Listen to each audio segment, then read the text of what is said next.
ആവേശകരമായ ഒരു മുഹൂർത്തമായി ഞാൻ ഇതിനെ കാണുകയാണ്. കേരളത്തിലെ പട്ടികജാതി പട്ടികവർഗ വിഭാഗങ്ങൾക്ക് നേരിടുന്ന പലതരത്തിലുള്ള ബുദ്ധിമുട്ടുകളും പ്രയാസങ്ങളും അവഗണനയും മനസ്സിലാക്കിക്കൊണ്ടാണ് ഞാൻ KPCC പ്രസിഡന്റ് ആയിരുന്ന കാലത്ത് ഗാന്ധിഗ്രാം എന്നൊരു പരിപാടിക്ക് രൂപം കൊടുത്തത്. ആദ്യത്തെ ഈ പരിപാടി, ഗാന്ധിഗ്രാം പരിപാടി, നടക്കുന്നത് എൻ്റെ രാഷ്ട്രീയ ഗുരുനാഥൻ കൂടിയായ ശ്രീ K. കരുണാകരൻ്റെ നിയോജക മണ്ഡലമായ മാളയിലെ കുന്നത്തുനാട് ദളിത് കോളനിയിലായിരുന്നു. ഇന്ന് 28ഓളം ദളിത് കോളനികളും ട്രൈബൽ കോളനികളുമായി ഈ ഗാന്ധിഗ്രാം പരിപാടി ഞങ്ങൾ നടത്തിയിട്ടുണ്ട്. അട്ടപ്പാടിയിലെ പ്രതിനിധികളുടെ ഉണ്ട്. അട്ടപ്പാടിയിലാണ് ഏറ്റവും കാര്യക്ഷമമായ നിലയിലുള്ള പ്രവർത്തനം നടത്തിയത്.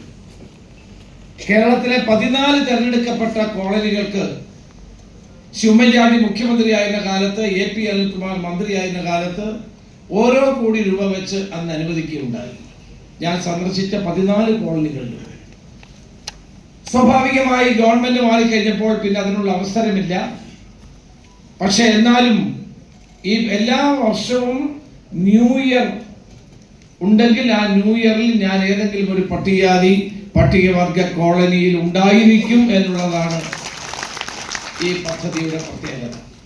വലിയ അത്ഭുതങ്ങളൊന്നും കാണിക്കാൻ കഴിഞ്ഞില്ലെങ്കിലും അവരോട് ചേർത്ത് നിർത്തുക, അവരോടൊപ്പം നിൽക്കുക, അവരുടെ കണ്ണുനീരൊപ്പാൻ അല്പമെങ്കിലും കഴിയുമെങ്കിൽ അത് സംതൃപ്തിയോടെ ചെയ്യുക എന്നുള്ള ലക്ഷ്യമാണ് ഈ ഗാന്ധിഗ്രാം പരിപാടിക്കുള്ളത്. ഗാന്ധിഗ്രാം ഒരു രാഷ്ട്രീയ പരിപാടിയല്ല, എല്ലാ രാഷ്ട്രീയ പ്രവർത്തകരെയും ചേർത്ത് നിർത്തുന്ന ഒരു പരിപാടിയാണ് ഗാന്ധിഗ്രാം. നമുക്കറിയാം, കേരളത്തിലെ പട്ടികജാതി പട്ടികവർഗ വിഭാഗങ്ങൾക്ക് ഇപ്പോഴും നീതി ലഭിച്ചിട്ടില്ല. അവരുടെ ഏറ്റവും വലിയ പ്രശ്നം ഞാൻ കാണുന്നത് ഭൂമിയാണ്. ഭൂമിയുമായി ബന്ധപ്പെട്ട അവരുടെ അവകാശങ്ങൾ സംരക്ഷിക്കപ്പെടാൻ നമുക്ക് സാധിക്കുന്നില്ല. ആ അവകാശങ്ങൾ സംരക്ഷിക്കാൻ വേണ്ടിയുള്ള പോരാട്ടങ്ങൾ കേരളത്തിൽ ആവശ്യമാണ്. ധാരാളം ഭൂമിക്ക് വേണ്ടിയിട്ടുള്ള പോരാട്ടങ്ങൾ കേരളത്തിൽ നടന്ന ഒരു സ്ഥലമാണ്. ഇന്ന് നമുക്കറിയാവുന്നതുപോലെ പ്ലാന്റേഷൻ, ലീസ് കഴിഞ്ഞ പ്ലാന്റേഷൻ ഭൂമികൾ ധാരാളമുണ്ട്. എല്ലാ പ്ലാന്റേഷൻ ഞാൻ എടുക്കണമെന്ന് പറയുന്നില്ല. പക്ഷേ ഭൂമിയില്ലാത്ത പട്ടികജാതി പട്ടികവർഗക്കാർക്ക് ലീസ് കഴിഞ്ഞ ഭൂമിയിൽ അല്പമെങ്കിലും എടുത്ത് അവർക്ക് നൽകാനുള്ള ധീരമായ ഒരു തീരുമാനം ഉണ്ടാകണം എന്നാണ് എനിക്ക് അഭ്യർത്ഥിക്കാനുള്ളത്. ദേശീയ തലത്തിൽ ഇത് കേരളത്തിലാണ് സ്ഥിതിയെങ്കിൽ ദേശീയ തലത്തിൽ ഇതിനേക്കാൾ വളരെയേറെ പ്രയാസകരമായ ഒരു കാര്യമാണ്. ശ്രീ തിരുമാവളവൻ ഇവിടെയുണ്ട്. തമിഴ്നാട്ടിലെ ഏറ്റവും വലിയ വിപ്ലവകാരിയായ നേതാവ് ആരാണെന്ന് ചോദിച്ചാൽ ഞാൻ പറയും ശ്രീ തിരുമാവളവനാണെന്ന് പറയും. അദ്ദേഹത്തിന്റെ നേതൃത്വത്തിൽ വലിയ മൂവ്മെന്റ് അവിടെ നടക്കുന്നുണ്ട്. അദ്ദേഹത്തോടൊപ്പം അവിടുത്തെ ബഹുഭൂരിപക്ഷം വരുന്ന ദളിത് സമൂഹം അദ്ദേഹത്തോടൊപ്പം നിൽക്കുകയാണ്. വഞ്ചിത് ബഹുജൻ അഘാഡിയുടെ നേതാവാണ് ശ്രീ പ്രകാശ് അംബേദ്കർ. മഹാരാഷ്ട്രയുടെ ചാർജ് കൂടിയുള്ള എനിക്കുള്ളത് കൊണ്ട് എനിക്ക് പറയാൻ കഴിയും, അവിടെ നിർണായകമായ സ്വാധീനം അംബേദ്കറേറ്റ് മൂവ്മെന്റുമായി മുന്നോട്ട് പോയ വ്യക്തിയാണ്, ഇപ്പോഴും പോകുന്ന വ്യക്തിയാണ് Shri Prakash Ambedkar.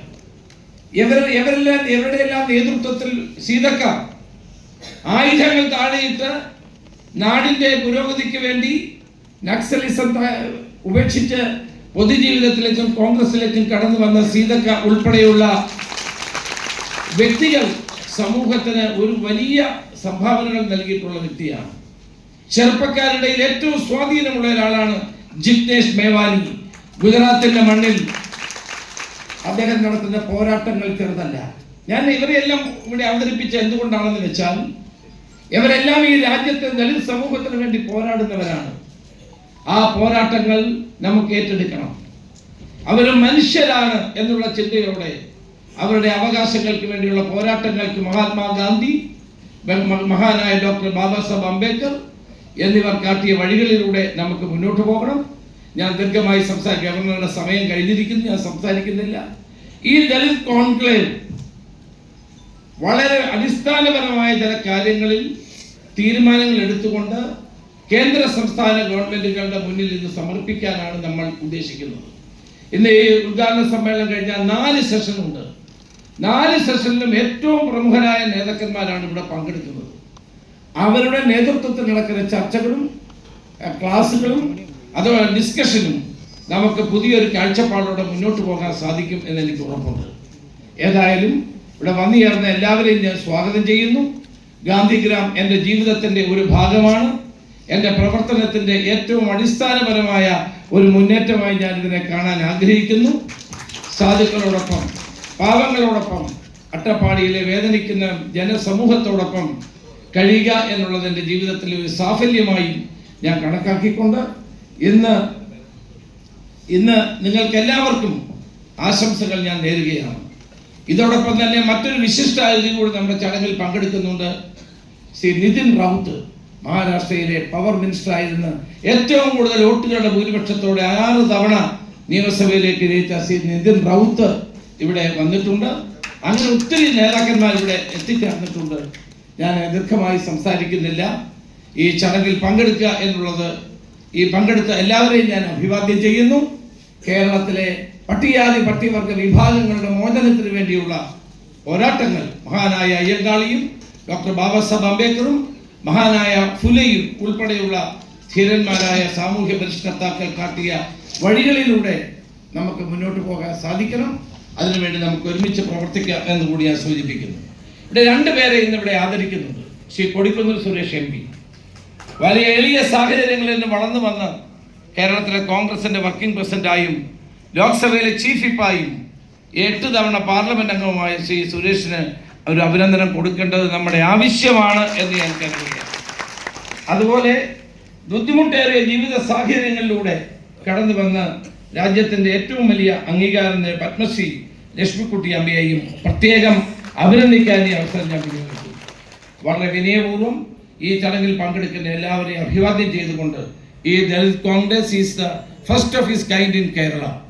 We are coming with some certain suggestions to the state and central government.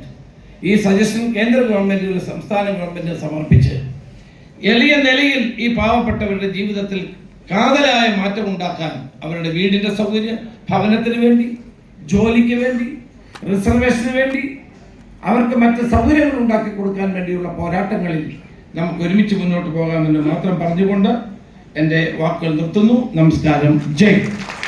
We invite the Honorable Governor of Kerala to launch the book